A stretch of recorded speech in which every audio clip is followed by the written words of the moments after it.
बड़े अहम सवालात हैं, बड़ी अहम बातें हैं और उसामा साहब आज हैं कटहरे में और जवाब लेंगे आज इनसे। ये हमें चीज़ें बताते हैं, लेकिन आज ये कटहरे में खड़े हैं और मैं आपका वकील हूँ। मैं आपका मुकदमा लड़ने वाला हूँ उसामा साहब से और उसामा साहब आज देंगे आपके सवालों के जवाब कि अगर मौत आनी है, तो सुरंग में भी आ जानी है, तो सुरंग बनाने की ज़रूरत क्या है? उसामा साहब आप पता नहीं लोगों को क्या मशवरे दे रहे हैं। ज़रा बताएँ ना, मौत तो आनी है तो सुरंग में भी आ जाएगी। जी, बहुत शुक्रिया इतने जानदार और ज़बरदस्त किस्म के सवाल का आपका। बिस्मिल्लाहिर्रहमानिर्रहीम, अल्हम्दुलिल्लाहि रब्बिल आलमीन, अल्लाहुम्मा सल्लि अला मुहम्मद व आले मोहम्मद। देखिए, वो तो वैसे ही हमें एहसास हो ही चुका है कि माशाल्लाह जिस कौम में हम पैदा हो गए हैं, इस कौम में बड़े-बड़े लोग जितने भी आए, वो रोते ही गए और आज तक इनसे किसी को कोई खैर नहीं मिली। और वो कायदे-आज़म वो बेशक पाकिस्तान इनको दिया, पहले साल ही गए। स्लो पॉइज़निंग, एम्बुलेंस से बंद, ये कहानियाँ, वो कहानियाँ। देखें, आज थोड़ी-सी चीज़ें मैं चलो इसी बहाने क्लियर कर दूँ कि इंसान का जब भी वो ज़मीन पे पैदा किया गया, उसका जो पहला प्राइम प्रॉब्लम था या जिसका उसको सॉल्यूशन चाहिए था, वो था उसका सर्वाइवल। सर्वाइवल ऑन अर्थ जो है ये बेसिक मसला था इंसान का, जिसको उसने इवॉल्व किया। कईयों ने तुक्के तीर मारे, जैसे भी सीखते गए, गार का दौर, पत्थर का दौर, फिर फूड सेंस, फिर अपनी जंगली जानवरों से सेंस, फिर शैतान से सेंस, फिर बीमारियां शैतान ही था ना, जो पहले से ही आपके वेलकम में था। तो इंसान को बेसिकली उसकी जो बुनियादी जरूरियात थी, उसके लिए उसको सर्वाइवल के लिए उसको फाइट करना था। पानी, डेरा वहां लगाना है जहां पानी हो, फिर फूड की सेंस, फिर इसी तरीके से खुराक से लेके, फिर शैतानी हमलों से लेके, फिर बीमारियों से लेके, फिर नागहानी आफात से लेके। इसको लगता है कि ये खुद ही साइंसदान बनेगा और खुद ही सीखेगा, लेकिन जाहिर बात है अल्लाह ताला ने इंसान को जब जमीन पे उतारा तो एक अपनी हिदायत का जरिया भी करार दिया, जिससे अंबिया भेजे, जो कि आपके रहनुमा थे, डिवाइन गाइडेंस को लेके आपको गाइड करते थे अल्लाह ताला की जो आपकी मेड है उसके ऐन मुताबिक। अब ये सिलसिला जब आगे बढ़ता है तो ये देखा ये गया कि जितना भी इनको नबी भेज रहे हैं, ये नबी मारी जा रहे हैं। मतलब इनकी हरकतें देखें, जो सबसे बड़ी लाडली कौम जिसको मन सलवा उतरा, उनकी फूड का इंतजाम क्यों हुआ? क्योंकि धक्के खाते फिर रहे थे सहराओं में। जब फिरौन से मसला था इनको, ये रुलते फिर रहे थे। उस वक्त मूसा आते हैं, उनके जरिए जो है अल्लाह ताला, पहले तो मूसा, आप देखें कि गैबत इनको, अब जब कभी इमाम मेहदी की गैबत की बात हो इनको समझ नहीं आती। इंतजार मूसा का भी ऐसे ही हो रहा था, तो फिरौन बच्चे कत्ल करवा रहा था ना। वरना फिरौन के प्यो को पता था कोई आना है और बच्चे मैं मरवा दूं। क्यों मरवाता था? क्योंकि पता था कोई मूसा आना है। सेम टाइम पे मूसा से जब हजरत मूसा अलैहिस्सलाम से जब एक शख्स कत्ल हो गया और फिर आप रूपोशी की जिंदगी में चले जाते हैं हजरत शुएब के पास, वहां दुआ उनकी यही है, जो वैसे चलो उस कॉन्टेस्ट में सबको पता होनी चाहिए, इसको अपनी जिंदगी का हिस्सा सब लाजमी बनाए। रब्बे इन्नी लिमान जलता इलैया मिन खैरिन फकीर। बहुत मुजरब दुआ है, मेरी जिंदगी का हिस्सा है। मोस्टली लोगों को मैंने जिनको देखा है, वेल बीइंग उनकी जिंदगी का हिस्सा है। आप लोग भी इसको अपनाएं। खाली हाथ मूसा को बेटी भी मिली, हजरत शुएब का सारा माल भी मिला और जिंदगी गुजारने की बुदोबाश मिल गई।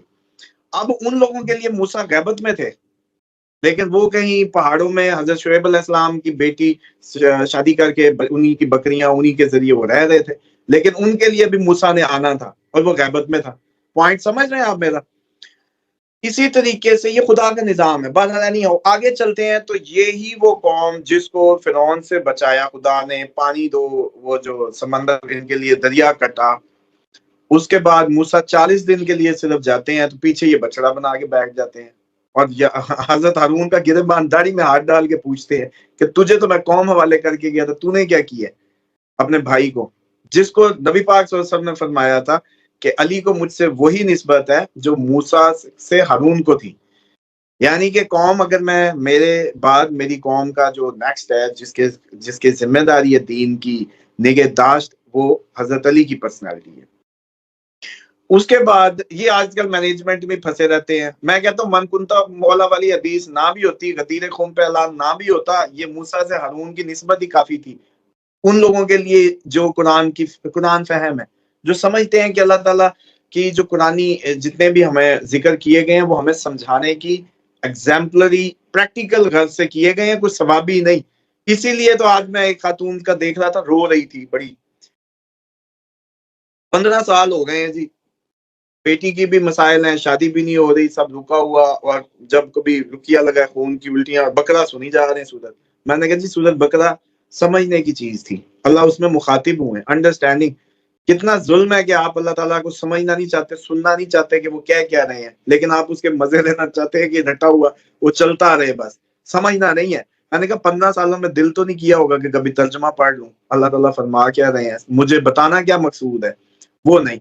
तो इसलिए ये 15 साल क्या 30 साल भी सूरत बकरा घर में चलाएं, कोई फर्क नहीं पड़ने लगा शैतानों को भी, जिन्नों को भी। उसकी रीजन ये है कि वो भी आप ही के इल्म के तहत ही सीखते हैं। जितने का आपके घर में जिक्र खुदा होता है, उतना ही उनको ताल्लुम होता है। जो आपके साथ जिन या शैतान रह रहे होते हैं, वो कोई फाजिल अरबी करके थोड़ी आए होते हैं, या वो कोई जामियातुल अज़हर से आए होते हैं। वो आप ही के साथ पल बढ़ रहे हैं, आप ही के जिम्मे है कि घरों में अल्लाह का जिक्र, अपने अहले बैत का जिक्र घरों में जिक्र खुदा करें, ताकि उनका अगर मुसलमान जिन्नात हो तो वो कम से कम दीनी इल्म तो हासिल कर लें, दीनी इल्म में अपग्रेड हो जाएं। समझ रहे हैं पॉइंट आप, कि वो आप ही के जितना इल्म रखते हैं, जितनी का आप लोगों की बिल्कुल सही है। जेहत या वो होती है। उसके बाद हम जब ये सारा सिलसिला सर आगे बढ़ता है, इंसानियत की जो बेसिकली आज सारे ना थोड़े से ठीक होके बैठ जाए, कोई नहीं इतनी जल्दी इनको, बड़ा इन्होंने मतलब वो जैसे कहते हैं ना कि इधर चांद पे जाना है, इंतहाई इंपॉर्टेंट टॉपिक खोलने लगा हूं, तो इसके लिए तमहीद भी उतनी जरूरी थी कि जितनी आप लोगों को आगे जाके मैंने इसके रिजल्ट पे लेके जाना है। बात करने वाले ने बड़ी अच्छी कर दी है, अच्छा है कि इसमें कई चीजें कवर हो जाए। बात ये था कि सर आप लोगों को मनसलवा भी उतरे, ऐसे ऐसे आप लोगों ने मौजज़ात देखे, सब कुछ हुआ। मूसा का आसा, मूसा के आसा से मुझे याद आया कि मूसा का आसा तो जादूगरों के जादू खत्म कर दे, और यहाँ ये अकीदा कि नाउज़ुबिल्लाह मिन ज़ालिक नबी पाक सल्लल्लाहु अलैहि वसल्लम पे जादू हो गया। मूसा का तो आसा जादूगरों के जादू खत्म कर दे, और इमामुल अंबिया पे खुद जादू हो गया। तो ये जरा, ये भी तो हिस्ट्री का एक वो है आप लोगों के साथ खेल, इसको भी जरा ना अकलों को दुरुस्त फरमाएं अपनी। उसके बाद आगे चलते हैं। नबी पाक सल्लल्लाहु अलैहि वसल्लम जब आते हैं, जब वमा अरसलनाका इल्ला रहमतल लिल आलमीन, हमने भेजा, नाजिल किया, भेजा। अब जब आते हैं तो वहां और बच्चियां जिंदा दरगोर कर रहे थे, इतने साल की जो प्रैक्टिस हुई इनको ये हुई। 1,24,000 पैगंबर आए, इतनी मेहनत हुई, फिर कश्ती नूह जब तैयार हुई थी, एक दफा सफाई भी हुई, पूरी दुनिया घर करके भी कुछ चंद ग्रोह सिर्फ वो जैसे कहते चंद जोड़े कश्ती में रख के फिल्टर कर दिया, सारा सारे लिपट गए, जान छूटी पिछले गंद से। अगले जो थे तकवा के ऐन करीब तरीन लोग सवार किए गए। आगे फिर ये हालत हो गई कि जब नबी पाक सल्लल्लाहु अलैहि वसल्लम का ज़हूर होता है, उस वक्त आप ये देखें कि आप सल्लल्लाहु अलैहि वसल्लम की ज़ात जब आती है इस दुनिया में, तो आप उस वक्त क्या देखते हैं कि लोग बच्चियां जिंदा दरगोर कर रहे हैं। मतलब इससे ज्यादा बर्बरियत और जुल्म की क्या बस मिसाल होगी। अब यहाँ समझें कि अल्लाह ताला ने अपना तारुफ करवाने के लिए, अब इसको कैसे कोई समझाए कि कोई तू भाई बच्ची को इस तरह तो ना कर, ये जुल्म है। वो तो जानवर था, जानता ही नहीं था जुल्म और रहम होता क्या है, नहीं समझ रहे। एक अनटेम्ड एनिमल, उसको टेम करने के लिए इन लोगों को इतनी जबरदस्त खलकत, जो बेस्ट अपनी अल्लाह ताला ने वजह खलकत कायनात को भेजा, जिसको देख के खुदा के पैमाने समझ जाए कि ये नबी इतना मेहरबान है, इसका खुदा कैसा होगा। वहां से आप लोगों ने पहली दफा रहम सीखना था, करम सीखना था, हया सीखनी थी। अब क्योंकि ये समझ आ गई कि ये इंसान को जब तक ये इसके फीचर्स ऐड नहीं किए जाएंगे इसकी पर्सनैलिटी में, तो इसकी विंडो खराब ही होती रहेगी, ये जालिम और पता नहीं कहां तक चला जाएगा। तो अब इस्लाम को बेसिकली आपकी हिफाजत का जरिया करार दिया गया। हिफाजत किससे? शैतान से। हिफाजत आपके अपने अंदर के शैतान से। आपके अंदर भी तो गूंदा गया ना, हर तरह की आग, मट्टी, हवा, पानी आपके अंदर गूंदा गया। आप ही को, अच्छा जब ये कहते हैं कि जी जिससे नेकी करो उसके शर से बचो, इसका ये मतलब है कि किसी से नेकी ना करो? उसका मतलब ये है कि जब आप नेकी करेंगे ना जनाब, तो आपके अंदर एक शर पैदा होगा, उस शर से बचना है। वो आपको बड़ा करेगा, बड़ाई में लाएगा कि मैं बड़ा तीस मार खान, उससे बचना है। बेसिकली इस्लाम ने आपको प्रिकॉशनरी मैयत दी है। टॉयलेट की दुआ क्यों पढ़नी है? शैतान ना चिमट जाए। घर से बाहर निकलते हैं कि दुआ क्यों पढ़नी है? हिफाजत में रहें। गाड़ी में सवार होने की दुआ क्यों? हिफाजत में रहें। अच्छा जी, इसी तरीके से खाना, रोजा, सेहत, बिस्मिल्लाह क्यों पढ़नी है कि शैतान ना खाएं, आपको लगे। खाने पीने के मकरूहात हलाल को, सुअर खाने से अल्लाह ताला को क्या प्रॉब्लम जी, आप दब दब के खाएं, आपको सेहत का मसला होगा। आपकी केयर के लिए ये सब कुछ है, इवन के नमाज भी आपकी बॉडी के लिए ही है। क्यों? क्योंकि नमाज जब आप पढ़ते हैं तो एक केमिकल जो एक्सरसाइज, जो डोपामिन आपका एक्सरसाइज से रिलीज होता है, तो चलो 5 टाइम के डिसिप्लिन से वो डोपामिन की जो एक्सरसाइज है वो आपकी, उसको एक टाइम टेबल मिलता है। वो टाइम टेबल आपको जब भी चांद की बदलती मैकेनिज्म जो लिक्विड को अट्रैक्ट करते हैं उसमें एक ठहराव बख्शता है। इसलिए आप लोगों को नमाज के जरिए हाजिरी सिस्टम या अपनी, जैसे कहते हैं ना, फौज का फॉलन टाइम रखा गया कि हिजबुल्लाह भी हम जब बुलाए तो इकट्ठी हो देखते हैं मेरी तकबीर पे, मेरी पुकार पे। तो ये कॉन्सेप्ट था, तो उसने भी आपका ही केमिकल बैलेंस किया। जितनी भी चीजें हैं सर इस्लाम में, वो सिर्फ और सिर्फ आप लोगों की इस जमीन पे रहने की हिफाजत के लिए है। कोई एक बात बता दें जिससे आपको नहीं फायदा, अल्लाह ताला की जात को आप कोई कुछ दे देंगे, सुभान अल्लाह करके एहसान कर देंगे उस पे। 2 बार कुरान खत्म कर लिए जी, उस पे क्या एहसान है? 2 बार के 10 दफा खत्म कर लो, आप सारे भी मिलके झुक जाएं उसकी शान में, ना कमी ना ज्यादती आप लोग नहीं कर सकते। वो क्यों? अल्लाह समद, वो बेनियाज है। पॉइंट समझ आ रहा है? अवाम के नुमाइंदे बने थे, सर तो उनकी तरफ से हिलाए ना बाप भी, कि हाँ जी अल्लाह समद वो बेनियाज है, हम सारे भी मिलके कुछ कर लें तो उसकी शान को फर्क नहीं पड़ता। तो फिर जनाब कुरान आप 20 खत्म कर लें, खत्म आप जितने मर्जी कर लें, मजालिस जितनी मर्जी कर लें, जो कुछ जितना भी करना है आपके अपने लिए, अल्लाह ताला की जात को कुछ नहीं पहुंचता। वो तो आपकी कुर्बानियों के जानवरों पे भी अल्लाह ने कहा कि मुझे ये गोश्त या खून पहुंचता है, मुझे पहुंचता तकवा। अब आ जाए कि तकवा ही वाहिद जरिया करार दिया गया इंसानी हिफाजत का, इंसानी जिंदगी की हिफाजत का वाहिद जरिया तकवा है। तकवा क्या है? प्रिकॉशनरी मैयर, अल्लाह की हद। अल्लाह को क्या कर लेंगे भैया आप? ना करें आप सारा दिन, अल्लाह माफ करे, सारी हदूद तोड़ें। हदूद है आपकी हिफाजत के लिए, नहीं निकलना तो मरो जाओ, आप मारी गए ना सारे। इस टाइम आप लोगों में गैरत ढूंढे से नहीं मिल रही, जिसको हाथ लगा लो वही मोमिन है, वही जनती है, बाकी सारे काफिर हुए फिरते हैं। हालांकि डिबेट क्या बनती थी? डिबेट ये बनती थी कि ये देखो मैंने जो है ना शिया सिम डाली हुई है, मेरी सुन्नी सिम डाली हुई है, मेरी अहले हदीस सिम है, मेरी फलाना कनेक्शन है, मेरा जिस्म देखो महफूज है। क्यों? क्योंकि मेरे पास बुखारी की अथेंटिक रिवायात थी, जिसकी वजह से ना मेरी कभी माँ बीमार हुई है, ना मेरा बच्चा बीमार हुआ है, ना मैं बीमार हुआ हूं। मेरी तो भाई बुखारी जबरदस्त। क्यों? क्योंकि मैंने तिब्बे नबवी जैसे बुखारी में सहाबा कराम से मिली है ना, क्या बात है भाई। मैं महफूज, कभी मेरा बच्चा शैतान से महफूज, मेरी जिंदगी में बरकत, मेरी जिंदगी में खैर बरकत और मार्फत खुदा में। अभी आओ मैं मांगता हूँ दुआ, तुम भी मांगो, पता चल जाएगा। इसी तरीके से सुन्नी को कहना चाहिए था कि इमाम अबू हनीफा अलैहिस्सलाम या रहमतुल्लाह अलैह ने जो फरमाया, जो हमारे लिए फिका जारी की, इतनी उनकी फिका कहते हैं बेसिकली दीन के मुतालिक आपकी जो डेप्थ में राय हो, ताल्लुम जो हासिल हो, उसके नतीजे में जब आप कोई बारीकी खोलते हैं उसको कहते हैं फिक, गौर।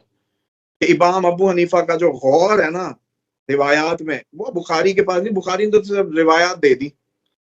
मेरे घर में एक नाम बीमारी है, ना कोई परेशानी है, बरकत ही बरकत है, नस्लों तक हम लोग उस पे चले आ रहे हैं और नस्ल दर नस्ल हमने मार्फत खुदा में इतना गेन कर लिया है कि यतीमों का मुसलसल हिस्सा सेहत तंदुरुस्ती के साथ कारोबार बढ़ रहे हैं, मोहब्बत खुदा में ही कारोबार करते हैं। कोई कारोबार भी देखे तो लोग जाते कहते हैं ये तो लगता कोई नबी पाक सल्लल्लाहु अलैहि वसल्लम का मानने वाले की दुकान लगती है। शिया के पास कोई आता तो शिया कहता कि जी हम तो अहले बैत के असल दर के जो है पानी पीने वाले हैं, और नबी पाक सल्लल्लाहु अलैहि वसल्लम के बच्चों को से ज्यादा किसको पता था? और उन्होंने जो दिया, जो ऑथेंटिकेटेड डेजिग्नेटेड पीपल थे सर, इमाम अबू हनीफा के मुकाबले में या नबी पाक सल्लल्लाहु अलैहि वसल्लम के जो असहाब रसूल की जो आपके सोर्स हैं बुखारी के, उनसे कहीं ज्यादा ऑथेंटिकेटेड सोर्स हमारे अहले बैत के हैं। और यकीन जाने कि जिस दिन के हम अहले बैत के रास्ते पे, हमारे शियों में तो बीमारी कोई नहीं।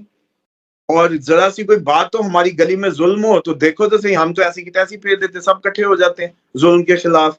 ना हमारे कभी चोरी हो, ना कभी कोई रेप हो, जहां शिया कम्युनिटी है वहां गैरत ही गैरत है। क्यों? क्योंकि अली के मानने वाले, शेर खुदा के मानने वाले हैं, जुल्म तो हम बर्दाश्त ही नहीं करते। हम 4 करोड़ हैं पाकिस्तान में और टक्के का पता नहीं चलता कि हम हैं। ये हमने सब ली है और हमसे जितना मर्जी करा लो, नहीं साबित कर सकते आप लोग ये सारी सिमों के कनेक्शन से कि आप लोगों ने इस्लाम आपके गले से उतरा है। हिफाजत दिखानी पड़ेगी। क्यों? क्योंकि इस्लाम मीन्स सलामती, सलामती फ्रॉम ईवल, सलामती फ्रॉम शैतान। जिसका भी कनेक्शन है दिखाओ। फिर इनका मुकाबला ये होना चाहिए था कि जी आ जाओ भाई आज। ये मुनाजरे क्यों करते हैं? ये क्यों नहीं करते कि आप खुशकसाली थी, नमाज इस्तिस्का कौन पढ़ाएगा, शिया आलिम, सुन्नी आलिम, अहले हदीस आलिम, फलाना आलिम। देखते हैं जी बारी बारी हाथ उठाए किसके कहे पे बारिश होती है। ये डायलिंग कनेक्शन चेक क्यों नहीं हुए? इसी तरीके से मेडिकल इंडस्ट्री आपकी माफिया खा गया पूरा मुल्क, इनमें से किसी से नहीं हुआ कि हम बंदा ही ठीक कर दें। बात सिर्फ इतनी है कि क्या ऐसी ये थी डिबेट्स। अब आ जाए उस शख्स की आखिरी बात जिसने इतना सारा तक ले गया। तो अब समझें कि जिस शख्स ने ये कहा कि सुरंग में मौत आनी है तो आ जाए, तो ये तो इंतहाई खिलाफ दीन नजरिया है, क्योंकि खुदकुशी हराम है, पहला फतवा। दूसरा फतवा ये है कि अल्लाह ताला ने आप लोगों को हिकमत अता की है इसलिए कि आप अपनी जिंदगी का बेस्ट उसकी राह में दे सकें। इसलिए नहीं कि जी जंग आनी है तो हमने तो मारी जाना है, वरना बम गिरते हैं तो गिर जाए हम पे, तो हमें तो कोई जरूरत नहीं है। खंदक क्यों खुदी थी? डिफेंस के लिए। कितनी नबी पाक सल्लल्लाहु अलैहि वसल्लम की जो जंगें हैं उसमें आप देखेंगे जंगी हिकमत अमली अपनाएगी, वरना वो कहते हैं कि जिसको आनी है आनी है, नहीं आनी है चलो भाई, इनकी सोच के तहत। तो दूसरी बात यह है कि मुसलमान को जब ये दीन आया ही सर्वाइवल के लिए, उसके इसकी सेंसेस आई ही इसको, और इसको असल मसला और है ना, परफॉर्मेंस तो देनी नहीं है हमने। हमें क्या, हम जिए या मरे, हम ना हिजबुल्लाह में ना हिजबुल शैतान में, हम तो वेले हैं भाई। हिजबुल्लाह में भी अगर रोल होता तो डेफिनेटली मैं कहता मेरा जिस्म बचे, मेरी जान बचे, ताकि मैं राय खुदा में अपने खुदा को राजी करूं। इधर तो पेट की बीमारी आ जाएगी, शहादत मिल जाएगी, मौज हो जाएगी। एक सवाल का और भी जवाब दे दीजिएगा। उसने कहा कि ज़खीरा अंदोज़ी इस्लाम में हराम है, आप कह रहे हैं 6 महीने का राशन जमा कर लें, टाइम थोड़ा रह गया, जवाब दे इसमें सिंपल सी बात है, कुरान से फैसले की किताब है, कुरान के पास जाए। कुरान में अगर कोई अल्लाह ताला जिक्र फरमा दे तो इसका मतलब वो हराम नहीं है। क्यों? क्योंकि आप जिन रिवायात पे एक दूसरे को इतना चौड़े हुए फिरते हैं, कुरान की हिफाजत का जिम्मा अल्लाह ताला के यहाँ, और उसका लफ्ज बलफ्ज कलाम खुदा माना जाता है। उसमें हजरत यूसुफ को जब ख्वाब आता है, सॉरी हजरत यूसुफ के जो बादशाह था, शाह क्या था, अजीज मिस्र, जब उसको ख्वाब आता है उसकी ताबीर क्या बताते हैं कि भाई 7 साल गल्ला स्टॉक करो, फिर 7 साल उसको इस्तेमाल करना, 7 साल अच्छे आ रहे हैं इसमें स्टॉक करो, अगले 7 साल कहत के आ रहे हैं उसमें उसको इस्तेमाल करना। तो नस तो कुरान से मिल गई मैनेजमेंट की, बताएं। तो ये तो जो कुरान पढ़ेगा नहीं उसको क्या पता है भाई जखीरा अंदोजी, जखीरा अंदोजी। दूसरी बात यह है कि ये, चल मैं एक आलू की मिसाल आम सी दे देता हूँ। अगर आलू का कोल्ड स्टोर ना हो ना, तो आपका आलू जब उतरता है ना 20-30 रुपए उतर के बिक के खत्म हो जाए, और ठीक 2 माह बाद जब माह रमजान आए तो वही आलू आपको 200-300 रुपए भी ना मिले। क्यों? क्योंकि आपने जमा ही नहीं किया, कोई सिस्टम ही नहीं बनाया। अब क्योंकि वो कोल्ड स्टोर में रखा होता है, लोग उसमें इन्वेस्ट करते हैं, तो वो आलू आपको 60-70 रुपए, 80 रुपए, 100 रुपए की रेंज में मिलता रहता है। ये थोड़ी सी ना अकल कर लें। ये पता नहीं कहां से इस्लाम लिए फिरते हैं जिसमें कोई सेंस क्लियर नहीं है।